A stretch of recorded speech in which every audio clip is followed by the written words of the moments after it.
Welcome to the Empowering Industry Podcast, a production from Empowering Pumps and Equipment as the voice of the pump and related equipment industry.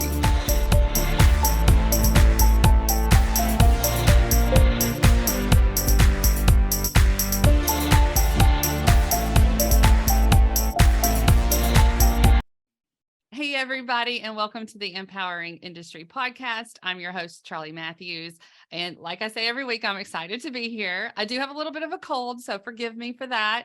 But I was really grateful because I was able to show up. I have a great guest and conversation to give you today. But happy International Women's Day. I got my purple on. I'm so excited to, recognize people, recognize the industry. And we're going to talk a lot about the theme, which is embrace equity. And so I'll just go ahead and get started here. My special guest, David, if you will join us and just introduce yourself here. Well, thanks for having me, Charli. First of all, my name is David McMillan. I'm currently stationed in Kansas. As you can probably tell by my accent, I'm not from Kansas, but I work for Grundfos, the international pump company, and I'm the current head of our DBS sales business, so the VP of sales for our residential business here in the US. So any products, pumps that go inside residential spaces. My history is almost 21 years with Grundfos. I've just come back from 2 years in Denmark. Prior to that, I was 6 years in the US, so I have got a bit of US experience. Before that, 2 years in India, Southeast India in Chennai, 4 years in Dubai. I'm married to a lady from Finland. I have 2 bilingual kids. So as British people go, I say I've not really lived there for a long time, but that's kind of my backstory. And speaking of residential pumps, what is that pump back there behind you? Interesting. So this, good spot. This is a residential circulator, but it's not the way we paint them normally. So this is a circulator that would go inside hydronic heating systems or hot water research systems. But as you can see, it has the Pride flag. And I was a very proud recipient of this very nice honor from the Pride ESG, which means ERG, should I say, Employee Resource Group in Grundfos. They awarded me that for being an ally to the Pride community. So probably one of my proudest moments. So thank you for noticing the pump, but also what it symbolizes. Yes, and we will definitely go into the ERG groups because I'm excited about that. And I've seen that really across the industry be a way to have a helpful conversation for one, and to lead change, which you're definitely, and show that change within your organizations. I am curious though. Okay. So you've got the background in the water industry. You've got so many different countries that you've been exposed to. And I got to meet you on the trade show floor and we were talking empowering women, which I know everybody's like, what am I doing here with this man here today on International Women's Day? But it is because you have a passion for helping others. And I know you have little girls as well that you're raising. And I just am curious, what have you seen as far as sustainability? What does it look like for you? What type of, programs have you seen really make a difference?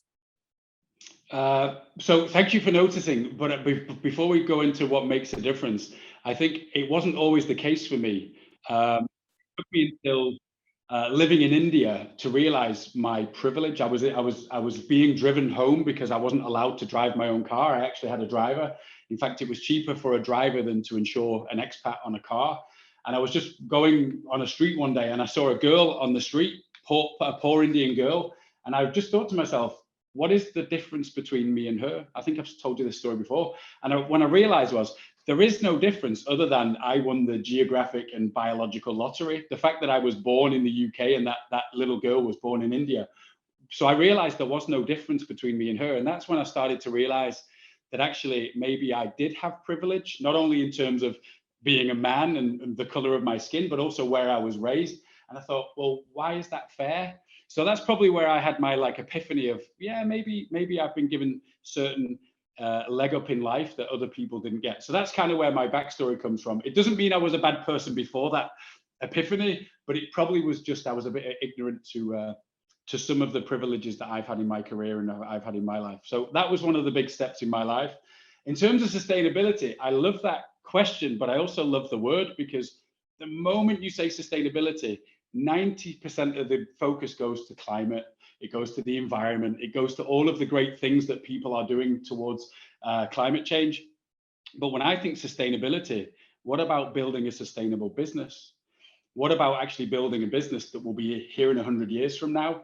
So I think you can't build a sustainable business without DE&I at the top of your agenda. You know, if I fast forward 100 years from now, the idea of entire industries being dominated by one demographic just sounds ridiculous to me. So I would hope that sustainability is more than just the environment, and it's more than just climate. It's more about how do we build businesses that last.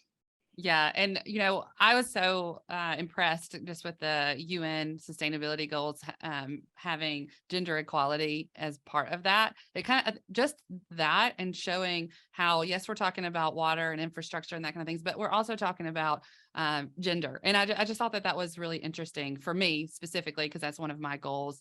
But I want to just clarify that a little bit with what we're talking about today with embracing equity versus equality, right? That I feel like that's a goal that they have, the equality is in general. But what we're talking about, and what Empowering Women in Industry talks about so much, is that equity piece, giving people the tools that they need to succeed, which are maybe different for everyone. I'm curious your thoughts on that. Yeah, so it shows my ignorance more than anything, but I wouldn't have been able to tell you the difference between the word equality and equity 5 years ago, maybe 3, maybe 2, I don't know. So if you, and I actually think that I probably still would be hard to struggle had I not done some research. So for me, equality is you put a level playing field out in front of everyone, and you give everyone the equal opportunity. But what about, and the great article that you and I have shared together, but also even inside Grundfos, what about it's the 3 people watching a game of sports, and there's the adult man stood on a box, and then there's a small child stood on a box but still can't see the game. Well, maybe the man should give the box to the small boy, and they can all watch the game. So I think that's the equity part. You know, imagine that you don't have the same mobility as I can walk in this building. If you don't have the same mobility, how do you get in the building? There might be a job here for you, but do we provide the tools? So it's this really small nuance, but it's such an important nuance to understand, because I think that, again, maybe the ignorance of me over the years is I just thought if you give everyone an equal playing field, then we're fine. But the truth is we're not fine, because maybe the tools aren't there.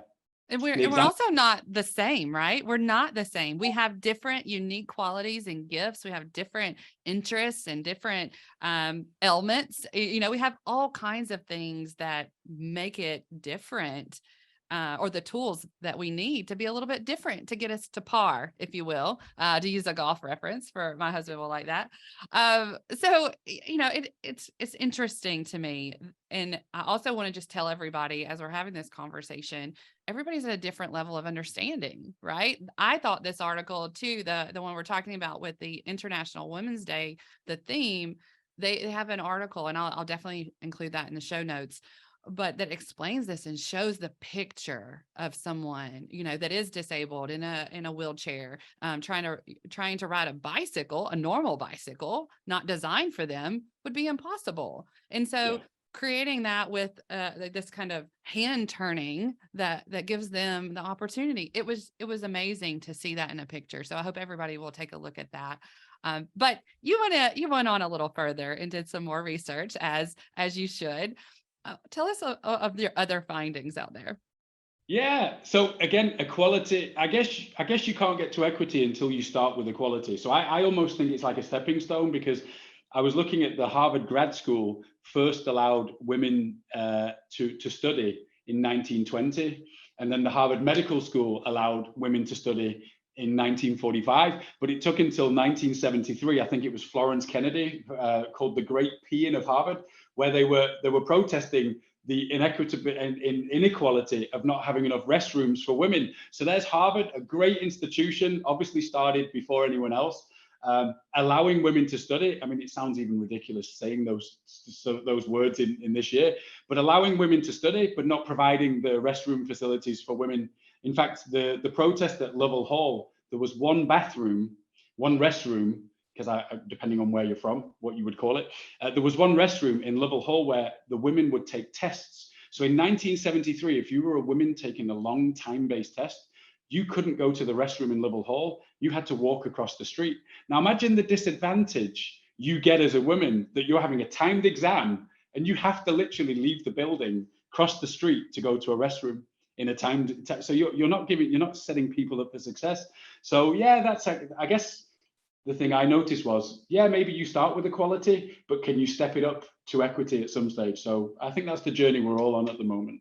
Yeah, that reminded me of the movie Hidden Figures, where the hall was just, so far away she could barely get to it. And today, I like to think about it in real terms, things that we have that take time. So, for example, in the oil and gas offshore, where people live, do they have the facilities for women there? And if not, it's going to take time for them to build that, right?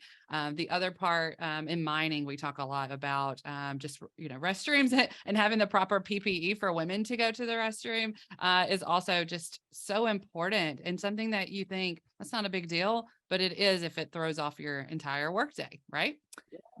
So, Totally. what can we do to support women in the pump industry, the water industry, for your example? What have you seen, and what do you think we can do to support women there? So it depends how you look globally, but let's take in a US context. I have a big challenge how we recruit into this industry and how we promote. So for example, how we recruit, and this isn't just women, but also for everyone, do we need a college degree to enter the base level of the water industry, the pump industry? And I'm not so sure we do. In fact, my education is more on the using my hands, and then I went to night school and class. But so I'm not so sure I'd be talking to you right now if I was raised in the US. I think the fact that I was raised in the UK and you didn't need a college degree straight out of school to join the pump industry was a huge advantage for me. And I'm not so sure you need it. And of course, if you're designing pumps, you probably need to know how to design a pump. But if you're selling them or providing customer service, do you really need a really expensive college degree? So I think how we recruit, we could really think about it. Even if we do hire people with college degrees, do we need to look at the STEM subjects with the lowest gender balance? So the E part of STEM, engineering, and then the mechanical engineering part of STEM is one of the least represented. Do we really need to funnel our talents down to such a small degree where we're looking for basically a needle in a haystack? We've got to widen the horizon. And then also how we promote. I'm part of the women at Grundfos ERG. I'm a key sponsor, and I had a great conversation with some of the great talents in there. And they basically said, David, you're a man and you'll apply for things you're not qualified for. And I think you're probably right. I definitely applied for jobs that, 10 boxes, I tick 4 of them. I'll apply for that job because I tick 4 of them.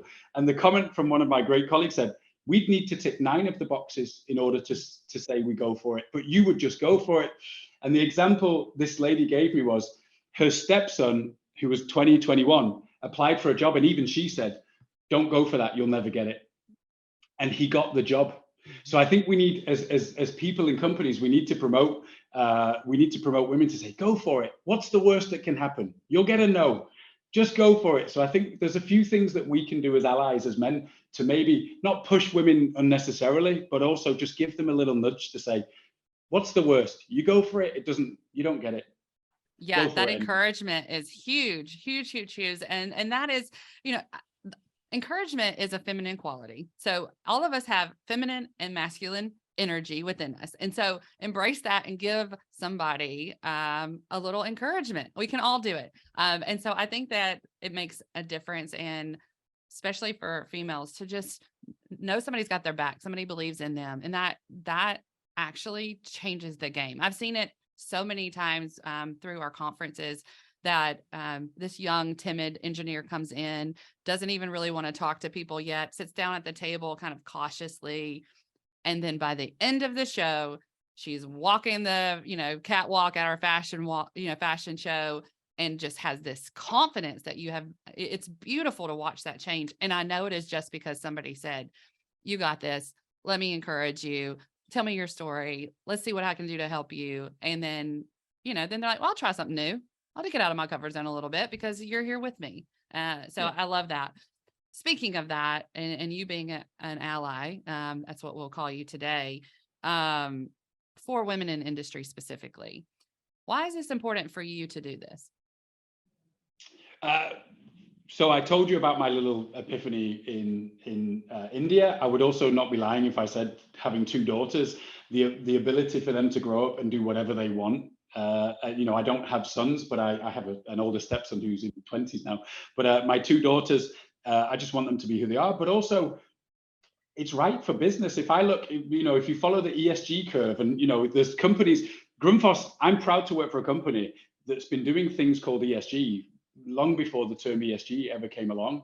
But even as a company like Grundfos, we still know we can do more, particularly in the DE&I space. So I think really focusing on ESG and not just the environmental part, but the social part. Again, the new buzzword is climate change, environmental sustainability. But what about the actual social part? So I think most companies can lean in, particularly companies in our space. Just admit you have a problem. Look at your data and go, hang on a minute, we have a problem. And I think any challenge can be solved if people look in the mirror and go, yeah, we probably have a problem. The companies that bury their head in the sand and say, no, this isn't our problem, this will eventually die away, it's going to go away, I don't think they're existing in 20, 30 years from now. Yeah. So just lean in, embrace it, be the change you want to see, as Gandhi would say. Yes. And I love that, because I think about the challenge we have with the workforce, and really that is what catapulted me into this empowering women space, was that I saw women as the solution, because there wasn't that many in our industry at the time. And I was like, well, if we need more workers, let's look at women. And so it's looking for building your companies with diversity that you don't currently have, right? It could be, well, like you said earlier, well, we're focused on engineering for a while. Well, we've maybe abandoned some of these tech colleges out there. We didn't recruit from them, and we can actually use them within our organization. So there's a lot of different ways that we can look at that diversity and bring that into our companies, whether it's job titles, whether it's culture. What do you need for your organization to make it look different and really help some of those challenges? I also think, again, the ERG groups are really good, because that's where we learn. So my problem with equity was, it feels a little unfair, right? Like, it feels like we're creating separate groups for everyone, and going backwards a little bit. That's how the initial response to that feels. But if we get a group of women together, we actually can learn what their challenges are, learn what they need, and what can we give them the tools that they need. If we bring veterans in, for example, and have a group for them, and we learn what their challenges are, we can create programs and processes that really help everyone in that continual improvement process to benefit business, because we'll actually know what the challenge is. So we have these groups, we segment them out, and then we bring them back together. And that is my favorite thing to see, is, somebody leaving our conference, going back to their organization and leading change there. Yes. But of course, I totally agree with you. But the challenge you have, and particularly for people who might be insecure, and I think insecurity has caused a lot of the world's challenges, particularly a lot of the wars, I think, as well. If you look at it, we also don't want to exclude men. If you think about the inclusion we're trying to build, and one of the things I've tried to say to men in Grundfos or anyone is, be part of the solution. The gender balance problem is not a women only problem to fix, it's everyone's problem to fix. And as the saying goes, is it all a rising tide raises all boats? The challenge that you have is, if you think about rising equality for women and equity, do some men think they should lower theirs in order for people to fit? Whereas I'm more of an optimist, and I say a rising tide raises all boats. You don't go down and there. But for some people, there is a threat to say that means that my career might be hindered. And I think that's where people like me and allies, not just men, but allies of all sorts, and not just women and gender, all allies across the spectrum, we have to just go out there and talk about it and say, hey, we're not trying to lower people's standards. We're trying to lift everybody to the same level. And I think once we get there, but again, all fights, whether it's protests, whether it's inequality, they start with some uncomfortable truths, don't they? And then eventually, if you look back 20, 30, 40 years from now, like the great Harvard peon, you'd look back and go, well, that was a ridiculous protest. Why wouldn't there be restrooms? But at the time, it wasn't ridiculous, was it? So I think we just history will tell us which side we're on. And I think as a person who has two daughters, I want to totally be on the right side of history when Yes. it comes to gender balance. Well, I have two sons and a daughter, and they all are different. My sons are different, so everybody has their different things that motivate them and inspire them. And as I am uplifting, and I post a lot of pictures with Carly, my daughter, as this little empowered woman, and sometimes there's some jealousy that creeps up in there from my boys, and I say, well, I would love to post your picture if you would stop and take a picture with me, so there's also the hesitation from them, like, don't post that, don't post that. And so I am very conscious of that because I want to raise strong men that are leaders, right? That take care and provide for the goals that they set in place. And then I want that, for my daughter as well. So I'm conscious of it. I want everybody to be conscious of it, that it's basically developing our people to the next level and giving them the tools they need to succeed. So speaking of that, any success stories that you have to share? Anything that you've seen work? So I'll talk inside Grundfos.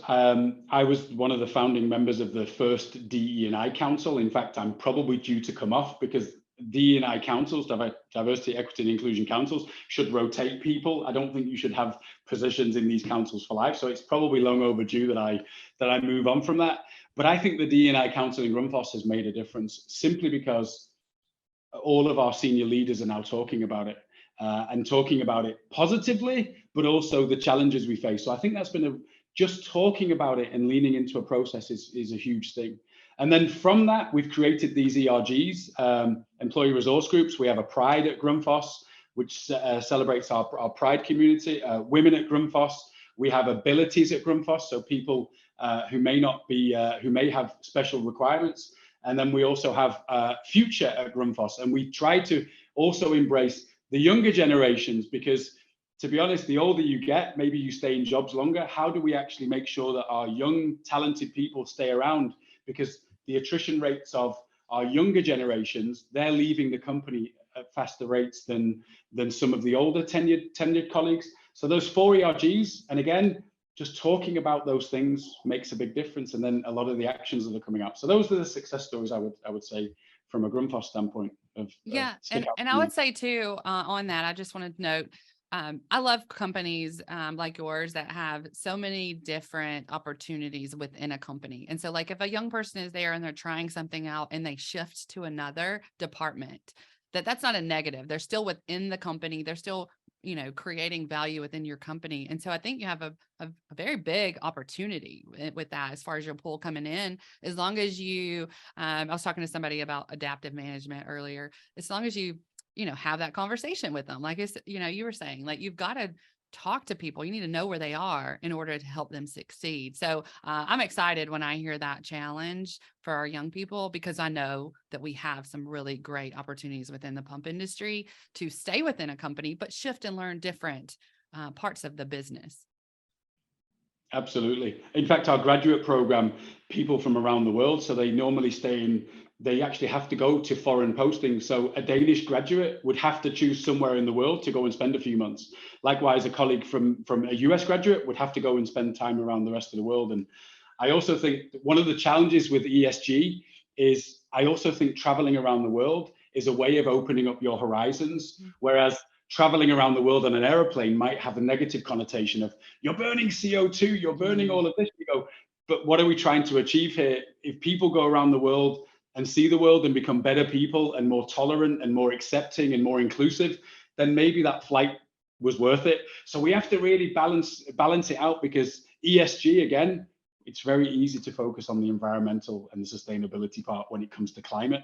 But what about the social aspect? What about the governance structure? So those are some of the things that seeing the world has definitely opened up my eyes to a lot of things that I would never have been able to do, I think. I absolutely 100% agree. My entire life journey, I think, was kicked off by traveling to Australia when I was 22.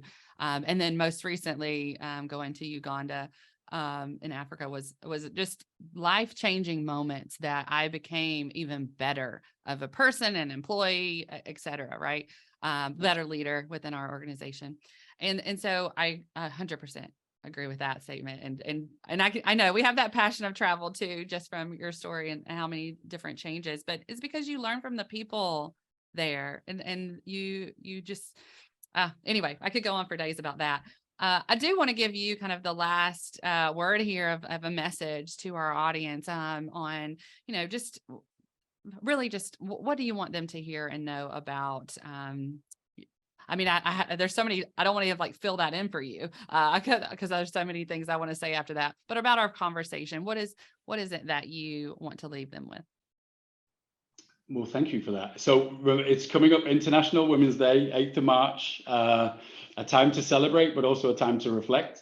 And I've been reflecting on this whole equality versus equity. And I think I came up with a good example where the US leads the way in equity. Now, it might not be an interesting example, but it was for me. So if I use the word football to you, Charlie, not the football that, the Crimson Tide of Alabama and the NFL. If I use the word football, I would mean soccer, but I will refer to it as soccer, just even if my British friends are listening to me. If I look at European soccer and if I look at the NFL, there's far more equity in the NFL than there is in European soccer. For example, you've heard of Lionel Messi, Charlie. Mm-hmm.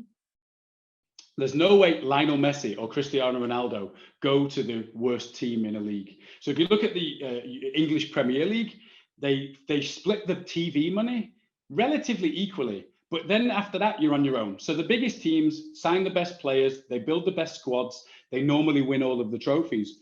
In the NFL, at the end of every season, the lowest ranked team or the lowest performing team gets to choose the number one draft pick. So if you look at the Cincinnati Bengals, they drafted Joe Burrow in 2020. And before that, they were really not a great team, not a winning team.